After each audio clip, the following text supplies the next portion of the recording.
আসসালামু আলাইকুম। আলহামদুলিল্লাহ, ড্রাগন গাছগুলো চারদিকে ছড়িয়ে পড়েছে। দীর্ঘদিন যাবত ড্রাগন গাছের যত্ন নেওয়া হয় না, তাই এগুলোকে একটু সুন্দরভাবে বেঁধে দিব। অনেকেই ড্রাগন গাছ বাঁধার জন্য টায়ার ব্যবহার করে থাকেন, বাট আমি এখানে বাঁশ ব্যবহার করব। বাঁশ দিয়ে সুন্দরভাবে বেঁধে দিব। আমার বাসার পাশেই বাঁশের ছোপ রয়েছে, সেখান থেকে আমি কয়েকটি বাঁশ কেটে নিব।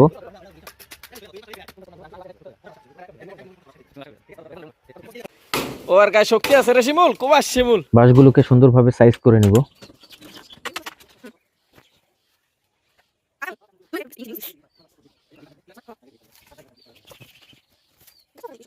বাঁশ দিয়ে এটা সুন্দরভাবে বাঁধতে পারলে লং টাইম সাস্টেন করবে। আপনারা চাইলে টায়ার ব্যবহার করতে পারেন।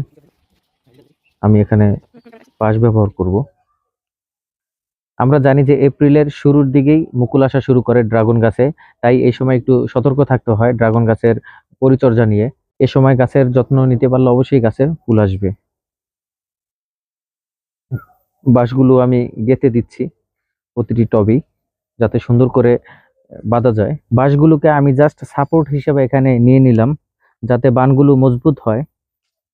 সামনেই ঝড় তুফানের দিন আসতেছে, সো এই সময় আপনার সতর্ক থাকতে হবে। আমার এই কাজে আমাকে হেল্প করতেছে আমার ভাগ্নি, ও সবসময় আমার টুকিটাকি কাজে হেল্প করে থাকে।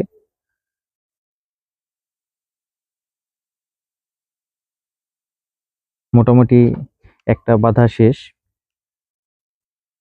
পাশেই আরেকটি বাঁশ গেড়ে নিব।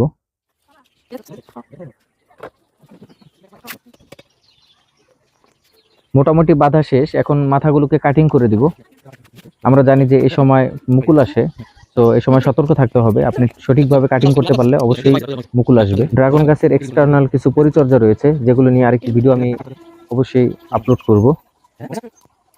যারা এখন আমার ফেসবুক পেজটি ফলো করে নেই, তারা অবশ্যই আমার পেজটি ফলো করে দিবেন ছাদ রিলেটেড কৃষি কন্টেন্ট পেতে। মোটামুটি আমার কাটিং করা শেষ, দেখাই যাচ্ছে। আমার এখানে প্রায় 10 থেকে 12টি গাছ রয়েছে। সবাই ভালো থাকবেন। অন্য কোনো ভিডিওতে আবার দেখা হবে। আসসালামু আলাইকুম ওয়া রাহমাতুল্লাহ।